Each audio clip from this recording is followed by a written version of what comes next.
Praise the lord, హల్లెలూయా. క్రమం తప్పకుండా శ్రద్ధగా ఈ కార్యక్రమాలు చూస్తున్న మీకు నా హృదయపూర్వకమైన వందనాలు. రూతు గ్రంథం అన్న వెంటనే అత్త కోడల విషయాలు ఏమో అని మీరు అనుకోవచ్చు. కానీ దేవుడే నా బలము, దేవుని ద్వారానే నాకు ఏమున్నా దేవుని ద్వారానే కలిగే అని ఒప్పుకోలేనటువంటి పరిశుద్ధత మీద ఆశతో ఎదురు చూస్తున్న ఒక వ్యక్తిని గురించి, బోయజుని గురించి మీకు చెప్తాను. ఇక విందామా? రూతు గ్రంథంలో ఒక వ్యక్తి మనకు కనిపిస్తాడు. ఆ వ్యక్తి ఎవరంటే బోయజు. ఆయన శ్రీమంతుడు, ఐశ్వర్యవంతుడు. బోయజు అంటే అర్థం ఏమిటంటే దేవుడే నా బలము అని అర్థం. ఈ బోయజు ఎవరంటే దావీదుకి ముత్తాత. ఆ వంశములోనే యేసుక్రీస్తు పుట్టాడు. యేసుక్రీస్తు వంశావళిలో మనం చదువుకుంటూ వెళితే ఈ బోయజు కనబడతాడు, ముత్తాత. దావీదుని గురించి మనకు తెలుసు, ఈ ముత్తాతని గురించి మనకు సరిగ్గా తెలియదు. అందుకు ఆయన విషయాలు కొన్నిటిని మీతో ఈరోజు పంచుకోవాలని ఆశిస్తున్నాను. ఆయనకి వివాహం అయింది. వివాహమైన తరువాత ఆ ఊళ్ళో ఉన్నటువంటి ప్రజలంతా, ఆ ఊళ్ళో ఉన్నటువంటి పెద్ద మనుషులంతా ఈ బోయజు దగ్గరికి వచ్చి బోయజుని ఆశీర్వదించారు. ఎలా ఆశీర్వదించారో రూతు 4వ అధ్యాయం 12వ వాక్యంలో మనం చూస్తాం. ఎఫ్రతాలో నీవు క్షేమాభివృద్ధి కలిగిన వాడవై బెత్లెహేములో నీవు ఖ్యాతి నొందుదువు గాక. పెద్దలందరూ వచ్చి, ఊళ్ళో వాళ్ళంతా వచ్చి ఒక వ్యక్తిని ఆశీర్వదిస్తున్నారు. ఏమని?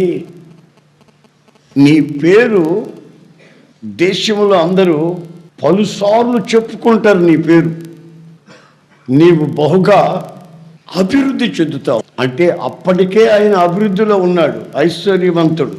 అయితే ప్రజలు అంటారు, ఇంకా నువ్వు అభివృద్ధి చెందుతావు, నీ ఖ్యాతి ప్రఖ్యాతి ప్రతి చోట వినిపిస్తుంది అని ఆయనతో చెప్పారు. నా ప్రియమైన సహోదరులారా, ఈ రోజున ఒక వ్యక్తిని ఊరంతా వచ్చి ఆశీర్వదించాలంటే అతనిలో ఉన్న గుణగణాలు ఏమిటి? ఇప్పుడు మామూలుగా మీరు ఉన్న ఇళ్ల దగ్గర మీరు గమనించండి. ఆ ఇంటి చుట్టూ ఉండే వాళ్ళందరూ వాడిని తిడుతుంటారు. వీడికి కాలు చేయితే బాగుండు అంటారు, వీడి ఇల్లు కూలిపోతే బాగుండు అంటారు, ఏదైనా జబ్బు చస్తే బాగుండు అంటారు. అందరూ అదే మాట కొందరిని చూసి. ఎందుకంటే వాళ్ళ ప్రవర్తన ఆ విధంగా ఉంది. మనం సుఖంగాను నెమ్మదిగాను ఆరోగ్యకరంగాను జీవించాలని మనం ఆరాధించే దేవుడు కోరుకుంటున్నాడు. అయితే ఆయన కోరుకున్న దానికి వేరుగా అనేకుల జీవితాలు కన్నీళ్ల మధ్యలో, దరిద్రత మధ్యలో, అనారోగ్యం మధ్యలో మనిషిగా బ్రతకకుండా హీనమైన బ్రతుకుతున్నాడు. దీనికి కారణాలు ఏమై ఉంటాయి? ఈ ఐశ్వర్యవంతుడు తన నోటితో ఓ సంగతి ఒప్పుకుంటాడు, ఎప్పుడు ఒప్పుకుంటాడు. ఏమిటా ఒప్పుకోవాలంటే, ఈ ఐశ్వర్యం అంతా నాకు దేవుని చేత కలిగింది. ఆమె నాకు ఆరోగ్యం ఉంటే ఈ ఆరోగ్యం దేవుడిచ్చాడు. నేను ఒక ఇల్లు కట్టుకుంటే ఇది దేవుని చేత కట్టుకున్నాను. నాకు ఒక ఉద్యోగం ఉంటే ఇది దేవుడు నాకు ఇచ్చిన ఉద్యోగం. నీ జీవితంలో ఏది కలిగి ఉన్నా అది కేవలం దేవుని ద్వారా కలిగింది అని ఒప్పుకోలు నీ నోట రావాలి. ఈ బోయజు జీవితాన్ని మనం గమనించినట్లయితే తను ఎప్పుడు దేవుని యందు బలపరచబడుతూ దేవుని ద్వారా కలిగిన ప్రతిదానికి దేవునికి భయపడుతూ ఆయనకు కృతజ్ఞతాస్తుతులు చెల్లిస్తూ ఉండేవాడు. Thanks giving. దేవుని దగ్గర ఏదో పొందుతారు, మర్చిపోతారు. తన తెలివితేటల్లో ఉద్యోగం సంపాదించాను అంటాడు. నా పిల్లలు నా తెలివితేటల్లో ఇంత చదివిచ్చాను, అంత చదివిచ్చాను అంటాడు. నాకు ఒక అతను తెలుసు. ఈ రోజున దేశమంతా వాయిద్యాలు వాయించే దాంట్లో మంచి పేరుని చెప్పుకుంటారు. కానీ ఆయన నా దగ్గరకు వచ్చి ఏమన్నాడు తెలుసా? అన్నయ్య, ఇప్పుడు నాకు మంచి పేరుంది, కానీ వాయిద్యం వాయించేటప్పుడు నాకు మైండ్ పనిచేయట్లే. నాకు ఎవరో ఏదో చేశారు గనుక నాకున్న వరమే కానీ, నాకున్న పలుకుబడే కానీ, నేను తెచ్చుకున్న పేరే కానీ యేసు ప్రభువుకి మహిమ కలగాల. ఆమేన్. నా సామర్థ్యము, నా బలము, నా తెలివితేటలు, నా జ్ఞానము కాదు. కన్నీటితో మోకరించి ప్రార్థన చేయించుకుంటే నాకు ఆశ్చర్యం అనిపించింది. ఈ రోజున నీ వ్యక్తిగత జీవితంలో నీకున్నది ఏదైనా ఉంటే అది దేవుని ద్వారా కలిగింది అని ఒప్పుకోలు ఎప్పుడు నీ నోట్లో రావాలి. కలిమి, ఐశ్వర్యము, సంపద దేవుడు ఇచ్చాడు అని నువ్వంటే ఆ సంపద దేవునికి భయపడి నువ్వు చెప్తున్న ఆ మాటను బట్టి నీ ఇంట అది నివసిస్తుంది అని అర్థం. చాలామంది నాకు చెప్తారు, ఏమండి ఎస్ఎన్ గారు, ఇప్పుడు మేము పేదవాళ్ళమే కానీ ఒకప్పుడు 40 ఎకరాలు స్టేజింగ్ చేసేవాడు మా తాత. వాడు తాగుబోతుడయ్యి అన్ని అమ్ముకున్నాడు. ఒకప్పుడు 70 గేదెలు, ఇన్ని పొలాలు, అది పొలాలు, మా ఇంట్లో ఇంతమంది పని చేసేవాళ్ళు, అంతమంది పని. ఏమైంది? బైబిల్ ఏం రాసిందంటే దేవుని భయము ఎక్కడ ఉండదో, దేవుని ద్వారా కలిగిన ప్రతిదీ దేవుడు నాకు ఇచ్చాడని కృతజ్ఞత స్తుతి ఎక్కడ ఎవరు చెల్లించారో అక్కడ అది నివసించదు. నీ వెళ్ళొస్తానని ఆ ఐశ్వర్యం అంతా వెళ్ళిపోద్ది.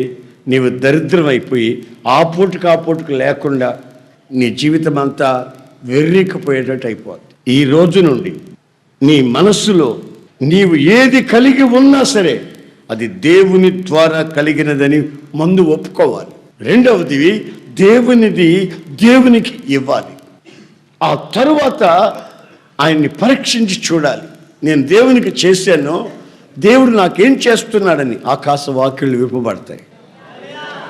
అక్కడి నుంచి ఐశ్వర్యం, ఆశీర్వాదం కుమ్మరించబడుతుంది. అది మనం వద్దనుకున్నా కుప్పలుగా పడుతుంది. అది నిలిచి ఉంటుంది.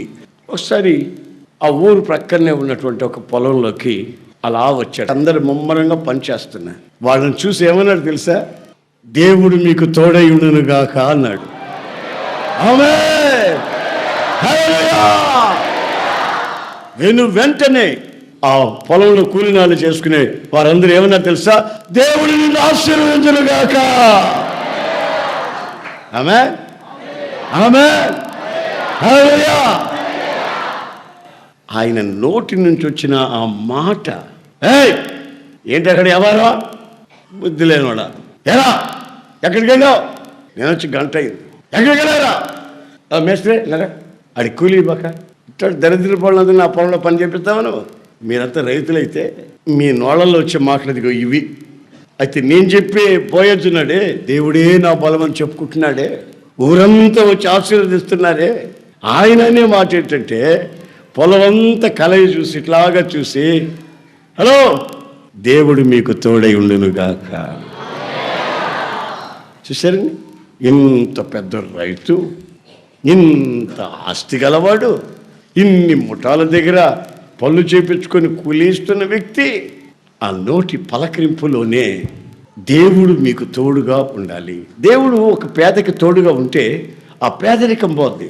కన్ను మిన్ను ఎరగని ఒక వ్యక్తికి కొవ్వికిపోయి ఇష్టప్రకారం ప్రవర్తిస్తున్న వ్యక్తికి దేవుడు తోడుగా ఉండంటే ఆడి విచ్చలవిడిగా ప్రవర్తించలేడు.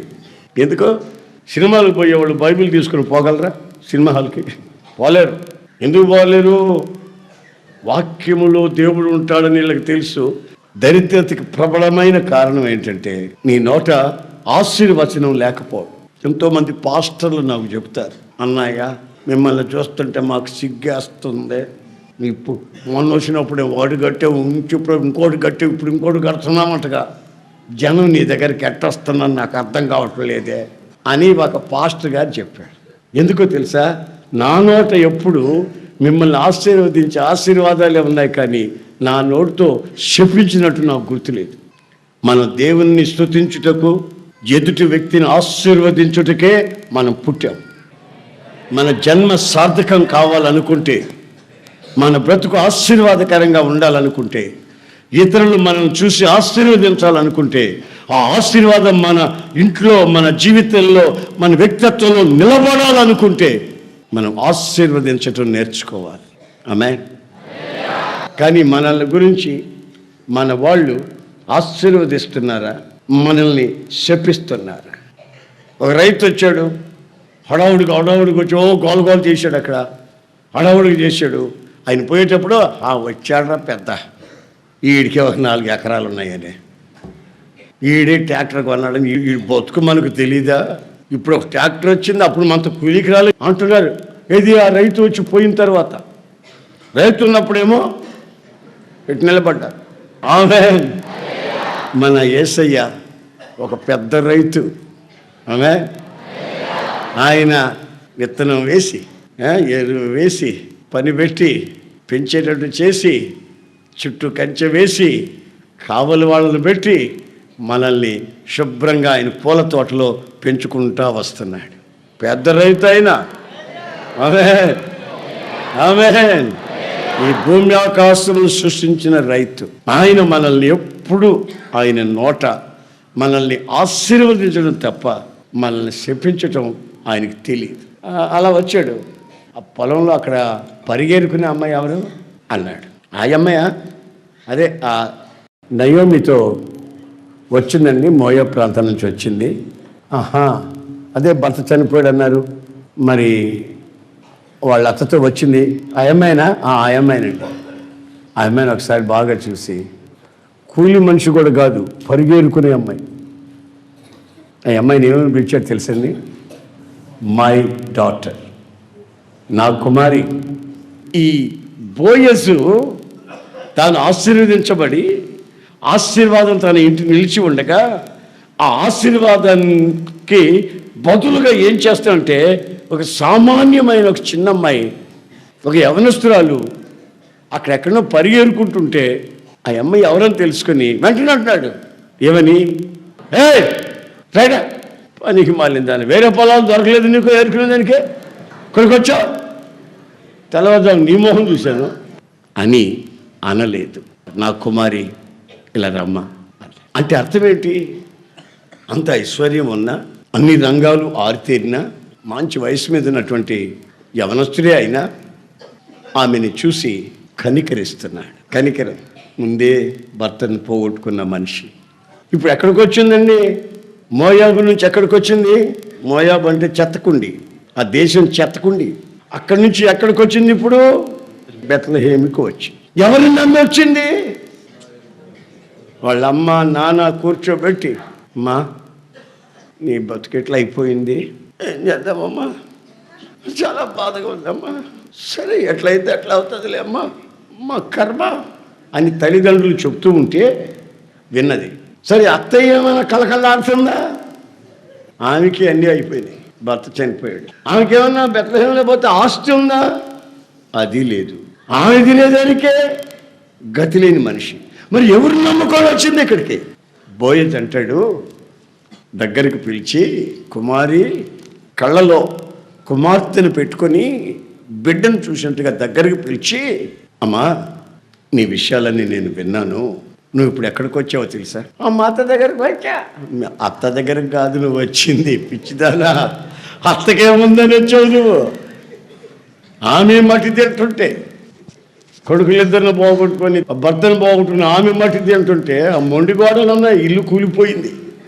నువ్వు వచ్చింది అత్త దగ్గరకు కాదు. ఈయన చెప్తున్నాడు, యెహోవా సురక్షితమైన రెక్కల క్రిందకు నీవు వచ్చున్నావు. ఆమేన్. Praise the Lord. హల్లెలూయా. ఒక ప్రక్కన ఆదరణ కలిగిన మాటలు చెప్తున్నాడు. నువ్వు ఏ పొలము వెళ్ళొద్దు, ఈ పొలంలోనే ఏరుకో. రైట్, కొంచెం పనులు కట్టేటప్పుడు, కోత కోసేటప్పుడు 4-5 వెనులు ఇచ్చేసి అటు పడేయండిరా. మరి అన్నీ ఏరుకుంటే పాపం ఈ పేదల సంగతి ఏమిట్రా, పడేయండి, వాళ్ళు ఏరుకొని పోని. అంతా మనం అనుభవించేదానికి కాదురా, పక్షులేమవ్వాలి.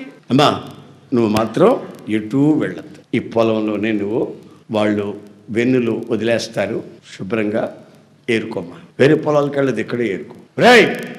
మనం పొలంలో పనిచేసి కుర్రాళ్ళు ఉన్నారు చూడు, వాళ్ళకి చెప్పు జాగ్రత్త అని. ఆ అమ్మాయిని ఎవరేమనకూడదు, కన్నీళ్ల మధ్యలో ఉంది, దుఃఖంలో ఉంది. ఆ అమ్మాయి మనుషులను నమ్ముకొని రాలా, మనుషులను నమ్ముకుంటే తల్లిదండ్రుల దగ్గర ఉండేది. కానీ ఆ అమ్మాయి సురక్షితమైన దేవుని రెక్కల నీడలో ఉండాలని ఇక్కడికి వచ్చింది. కనుక ఆ అమ్మాయిని మీరు ఎవ్వరూ ఏమీ అనకూడదు. ఒక్కొక్కరు మాట్లాడితేనండి, ముందే బాధలో, కష్టంలో, దుఃఖంలో ఉంటే ఒక్కొక్కరు ఒక మాట అన్నారనుకో, ఇంకా దుఃఖం ఎక్కువైపోయి కంగారు అయిపోతుంది. నోటి మాట బలహీనత సృష్టిస్తుంది, బలాన్ని కలుగు చేస్తుంది. నీ నోటి మాట ఈ రోజున జీవాన్ని తేవాలి కానీ మరణాన్ని తేకూడదు. భర్త పోగొట్టుకున్న మనిషి అని తెలుసు, పెళ్ళైన వెంటనే ఆడు తెచ్చాడని తెలుసు, ఈ మనిషి దరిద్రపు మనిషి, దీని మొహం చూడాలి పొద్దున్నే అని అనలేదండి. అతన్ని నోట్లో ఏమొచ్చిందంటే కుమార్తె అని పిలిచి, నీ విషయాలు నేను విన్నానమ్మా, నువ్వేం భయపడకు, నా పొలంలో ఏరుకుంటున్నా అనుకుంటున్నావా? కాదు, ఇది దేవుని పొలం, నీవు ధైర్యముగా ఉండు. అంత గొప్ప ఆసామి పనిచేసే వాళ్ళతో దేవుడు మీకు తోడై ఉండును గాక అని వాళ్ళందరి దగ్గర ఆశీర్వాదాన్ని పొందాడు. మరి మీరు ఆశీర్వాదం ఇతరుల ద్వారా పొందుతున్నారా, లేక వాళ్ళని శపించి మీరు కూడా శాపాలు పొందుతున్నారా? ఒకసారి ఆలోచించండి. దిక్కు దశ లేకుండా పొలంలో ఏరుకునే ఒక చిన్న అమ్మాయిని ఆయన ఏమంటున్నాడు? నా కుమారి అంటున్నాడు. మనం అనగలమా? మరి ఆయనలో ఉన్నటువంటి ఆశీర్వాదాలు నిలుపుకునే గుణగణాలు అవి. మరి మీరు కూడా మీ పరిసరాలలో మీతో మెలుగుతున్న ప్రజలతో మీ యొక్క ప్రవర్తన, మీ మాట పద్ధతి ఎలాగుండాలో ఒకసారి ఒక నిర్ణయాన్ని తీసుకున్నట్లయితే నేను మీ కొరకు ప్రార్థన చేస్తాను. అప్పుడు ఆశీర్వాదాలు మీ ఇంట్లో, మీ వంట నిలబడతాయి. మీరు ఆశీర్వాదంగా ఉంటారు, రాబో తరాలకు కూడా మీరు ఆశీర్వాదంగా మారుతారు. మరి ప్రార్థన. ప్రేమగల తండ్రి, ప్రభువా నీకు స్తోత్రం చెల్లిస్తున్నాను. నీ సన్నిధిలో భయభక్తిగా మోకరించి బోయజులో ఉన్నటువంటి ఆ గుణగణాలు ధరించుకొని బోయజు వలె తరతరాలు ఆశీర్వదించబడాలని కోరుకుంటూ నీ సన్నిధిలో ఉన్న ఈ బిడ్డల్ని మీరు ఆశీర్వదించి బలపరిచి ఈ సంవత్సరం అంతా నీ రెక్కల నీడలో కాచి పరిపూర్ణమైనటువంటి పరిశుద్ధతని అనుగ్రహించి నీ ఆశీర్వాదాలకు యోగ్యులుగా మార్చమని నజరేయుడైన యేసు నామములో అడుగుచున్నాను తండ్రి. ఆమేన్, ఆమేన్. ఆశీర్వాదం ఎవరిలో నివసిస్తుంది, ఉంటుంది, ఎవరిని ప్రభు ఆశీర్వదిస్తాడు? తిండిని చూసినా, డబ్బుని చూసినా, పురుషులు స్త్రీలు పురుషుని చూసినా ఆ నిగ్రహం, మనస్సులో ఒక నిగ్రహం, ఆలోచనల్లో ఒక నిగ్రహం ఏ వ్యక్తిత్వంలో కనిపిస్తుందో అపవిత్రత లేదు కనుక దేవుని ఆశీర్వాదం జీవితాల మీద అలా నివసించి ఉంటుంది. ముందు బాగా ఉన్నాడండి, ఇప్పుడు దరిద్రుడైపోయాడు. అలా కాదు, ముందు ఒకప్పుడు పేదవాడిని అతన్ని ఆశీర్వదించాడు. ఆశీర్వదిస్తే మళ్ళా ఆశీర్వాదాన్ని ఆయన వెనక్కి తీసుకో. ఆమేన్. మనం ఆరాధిస్తున్నాడే, ఆయన దృష్టి వేరు, ఆయన మాట వేరు, ఆయన మిమ్మల్ని చూసి చూపి వేరు. మీ వాళ్ళందరూ నీచంగా నేను చూస్తున్నా, ఆయన నీచంగా చూడడం. ఇంకా మారుతాడు అని నీకు ఛాన్స్ ఇస్తా ఉంటాడు. నాడే యేసు ప్రభుకి సాదృశ్యం. బోయజులో ఉన్న గుణాలు యేసయ్యలో ఉన్న గుణాల నుంచి దగ్గరకు వస్తాయి. ఎందుకంటే విషయంలోనే యేసయ్య, దావీదు కుమారుని యేసయ్య పిలువబడ్డాడు కదా, మరి వాళ్ళ ఈ బోయజు కనుక మన వ్యక్తిగత జీవితంలో తరతరాల ఆశీర్వాదం బోయజు నుండి వస్తా ఉంది. ఆశీర్వాదం యేసు ప్రభు ద్వారా మనకు సంప్రాప్తమైంది. దేవునికి స్తోత్రం. మన దరిద్రతను తొలగించుటకు ఆయన దరిద్రుడై మన ఐశ్వర్యాన్ని కలుగు చేశాడు. అది మహిమ ఐశ్వర్యం, అది లిఖింప శక్యముగా ఐశ్వర్యం. గొప్పవాళ్ళని చేయలే, మనల్ని ఐశ్వర్యవంతులుగా మార్చాడు. రాత్రి ఏం జరిగిందో తెలుసా? నేను అబ్బాయి పడుకొని ఉంటే ఎప్పుడొచ్చిందో ఒక అమ్మాయి వచ్చి పడుకొని ఉంది. ఇది దుప్పట్లు లాక్కొని కాళ్ళ మీద ఉండే పడుకుంది. ఉలికిపడి లేచాడు. ఎవరు? నేనా? ఫలానా. వస్తే వచ్చావు కానీ నీ బ్రతుకు అవమానాలు పాలైపోద్ది, నీ జీవితం నాశనం అయిపోద్ది.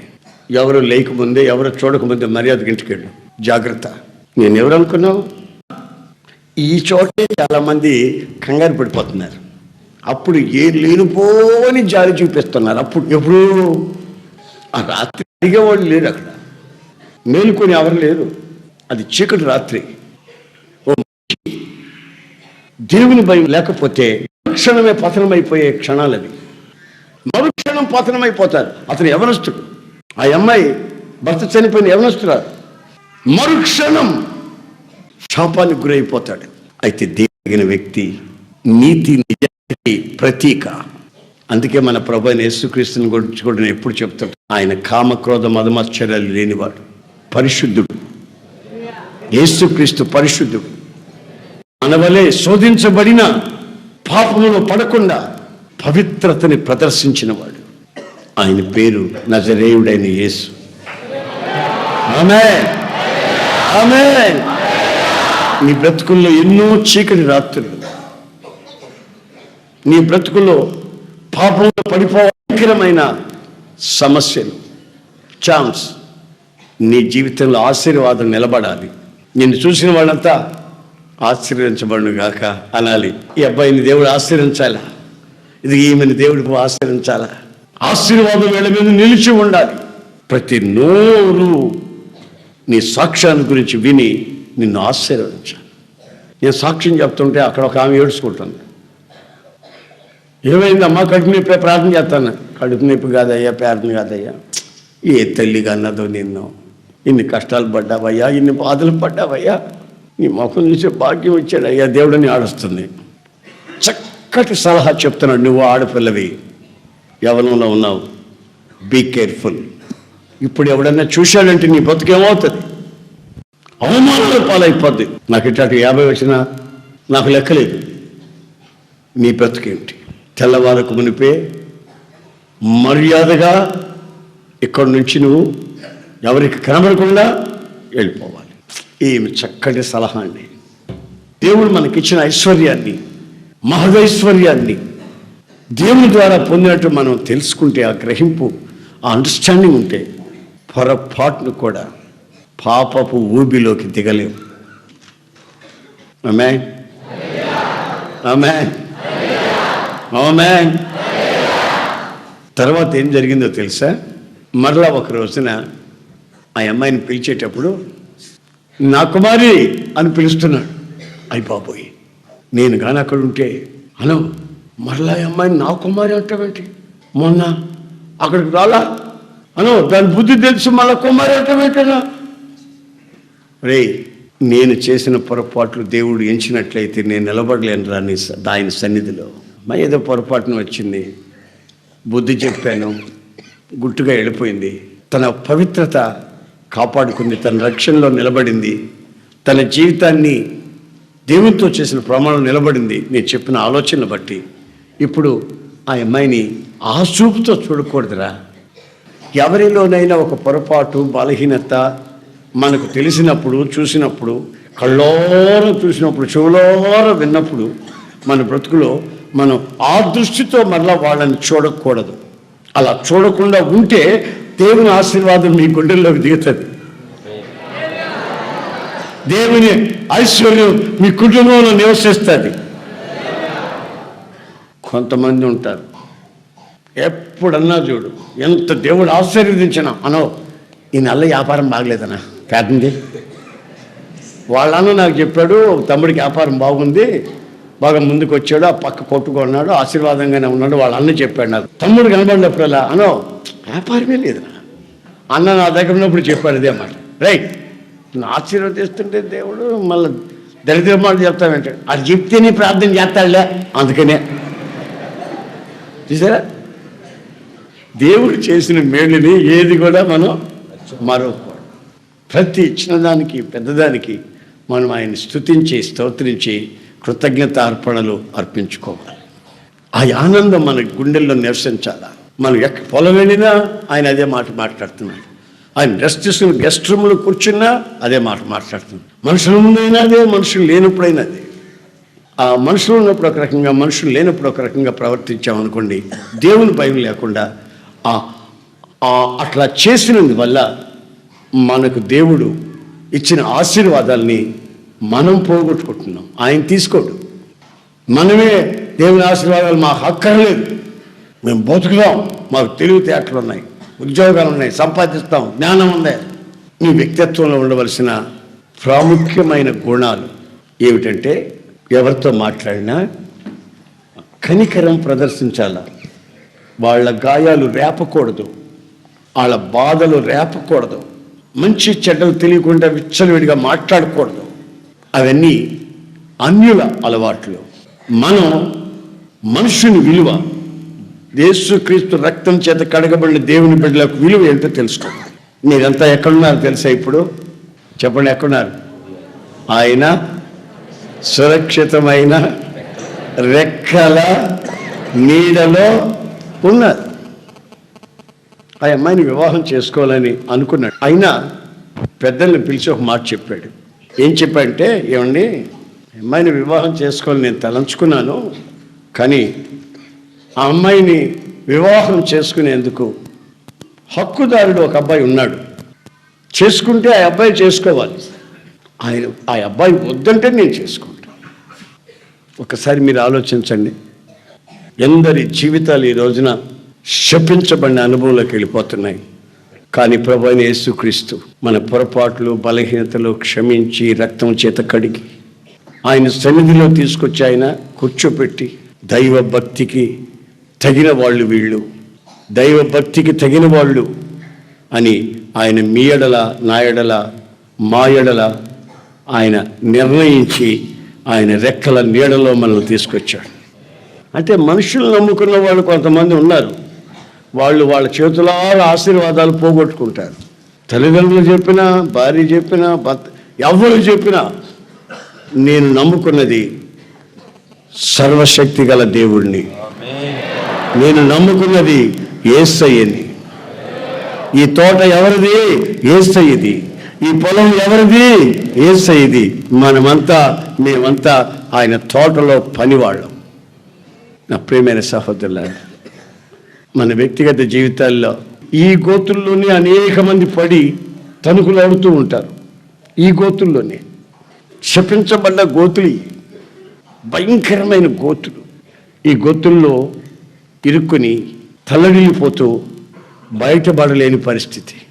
ఆడికి భార్య ఉందని తెలుసు, ఆడు తాగుతాడని తెలుసు, ఆడికి ఆ జబ్బు ఉందని తెలుసు, అయినా నేను జోలకడనే ఉండలేనా? అదేం మాటలయ్యి. ఈ బోయేజ్ అంటాడు, నేను ఆ అమ్మాయిని చేసుకుంటాను. కరెక్టేనండి, పెద్ద మనుషులను పిలవండి, వాళ్ళని అడుగుదాం. ఆ అమ్మాయికి వరసైన వాడు, చేసుకోవాల్సిన వాడు, హక్కుదారుడు ఒక అబ్బాయి ఉన్నాడు. అయినా ఆ అబ్బాయిని అడగండి పిలిపించి. ఆయన వద్దంటే నేను చేసుకుంటాను. నేను ఇలాంటి విషయాల్లో, అనవసరమైన విషయాల్లో నేను తలపెట్టను. ఈ 4 రోజులు భోగాతం ఇది, ఈ 3 నాలుగు ముచ్చటిది. ఈ 3 నాలుగు ముచ్చటికి జీవితాన్ని పాడు చేసుకుంటారా? పిలుపుని పాడు చేసుకుంటారా? ఆత్మీయతను పాడు చేసుకుంటారా? దేవుడు మనల్ని పిలిచిన ఆ పిలుపుని, ఏర్పాటుని నాశనం చేసుకుంటారా? ఈ జీవితాలు మనకు ఆఖరి శ్వాస పోయేంత వరకే. ఆ తర్వాత నిత్యత్వం ప్రారంభమవుతుంది. ఇటర్నల్ లైఫ్, అమరత్వం, ముగింపు లేని నిత్యత్వానికి, అమరత్వానికి మన ఆత్మ, శరీరము, ప్రాణము రూపాంతరం చెంది రేపు పాటున ఆయన దగ్గరికి వెళ్ళిపోవాలి. అయ్యా నువ్వు లేకపోతే బ్రతకలేనని ఆయన్ని చూశానాలి. కానీ సుఖభోగాల కొరకు మాత్రమే క్రీస్తు యేసునందు మీరు నమ్మిక ఉంచినట్లు అయితే మనుషులందరికంటే మీరు దౌర్భాగ్యులనే సంగతి గుర్తుంచుకోవాలి. యుక్త వయసు ఈయనకు వచ్చింది, ఆ విధవని పెళ్లి చేసుకొని అనుకున్నాడు. కానీ ఆర్డర్, ఒక పద్ధతి, చిన్న పెద్ద దేవుని యొక్క పద్ధతులు, ఇవన్నీ ఏం చెప్తున్నాయి? ఆ పద్ధతిలో మనం ముందుకెళ్దాం. అనేకుల జీవితాలు తల్లిదండ్రులకి కన్నీళ్లు విడిపించి, వాళ్ళు కన్నీళ్లు విడిచినా, వాళ్ళు హార్ట్ అటాక్ వచ్చి చచ్చిపోయినా వీళ్ళకి ఏమి బాధ, చింత, దిగులు ఏమీ లేదు. వీళ్ళకి ముఖ్యం ఏంటంటే వాళ్ళ శరీరేచ్ఛలు నెరవేర్చబడాలి. ఎంతకాలం నీ జీవితాన్ని ఇలాగ సాగిస్తావు? ఎంతకాలం పాపముతో చెలగాటమాడుతావు? మనకు ముందు బోయజు ఉన్నాడు, మరణమును గెలిచినవాడు, సమాధిని గెలిచినవాడు, మృత్యుంజయుడు, సకల శరీరాశుల్ని జయించినవాడు. సాతాను, నీ సరుకులు నా దగ్గర ఏమీ లేవు. ఏంటి వస్తున్నావేంటి? నా జీవితాన్ని ఒకసారి చెక్ చేయి, నీ సరుకులు నా దగ్గర లేవు అని సాతాను నిలబెట్టి సవాల్ చేశాడు. ఈ లోకాన్ని సవాల్ చేశాడు. నాలో నేరం ఉందని మీలో ఎవరైనా రుజువు పరచగలడా? ప్రపంచం తల వంచింది. సాతాను గారు సిగ్గుపడి పారిపోయాడు. ఆ సర్వశక్తి గల దేవుణ్ణి యేసయ్యను మనం ఆరాధిస్తున్నాం. మన ప్రభు అయిన యేసుక్రీస్తు కనికర స్వరూపుడు. ఆయన మనం శపించేవాడుగా ధైర్యపరిచేవాడు. మన లోపాలు, మన బలహీనతలు ఆయన ఎంచేవాడు కాదు, క్షమించేవాడు. కుమారి, నేను ఆ రోజు నీకు సలహా చెప్పాను. ఆ సలహా నువ్వు అంగీకరించావు, వెంబడించావు. నీ బ్రతుకులో అవమానం తెచ్చిపెట్టుకోలేదు. నీవు ఆశీర్వదించబడతావు. నీకు దేవుడు తోడై ఉంటాడు. ఇంతవరకు మీరు బోయజు యొక్క విషయాన్ని గమనించారు కదా. దాంట్లో ప్రాముఖ్యమైన విషయం ఏంటంటే, బోయజు మోయాబు నుంచి వచ్చినటువంటి ఆ రూతుని ధైర్యపరిచిన మాటలు మనం విన్నాం.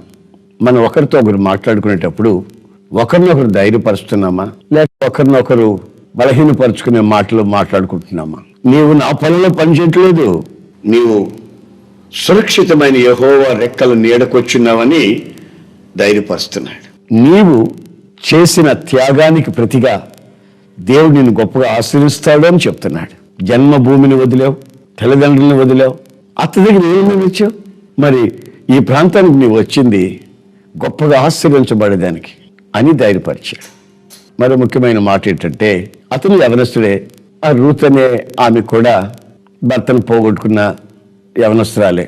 కానీ వాళ్ళ కాళ్ళు జారి అపవిత్రతలు పడిపోయే ఆ క్షణాలు వాళ్ళని ఆహ్వానించాయి. కానీ దేవుని భయం ఉన్న వ్యక్తి కనుక ఆ సమయంలో, ఆ నిశీద రాత్రిలో ఆమెకి చక్కటి ఆలోచన చెప్పి తన జీవితం అవమానపడకుండా, ఆమె జీవితం అవమానపడకుండా కాపాడగలిగినటువంటి ఆ జ్ఞానం కలిగి పరిశుద్ధత కొరకు పోరాడాడు. మరి మీ వ్యక్తిగత జీవితాలు ఈ రోజున పాపముతో చెలగాటమాడుతున్నాయా, లేక చూస్తూ ఉన్న దేవుడు ఆయనకు భయపడి పవిత్రత కొరకు మీరు ప్రాకులాడుతున్నారా?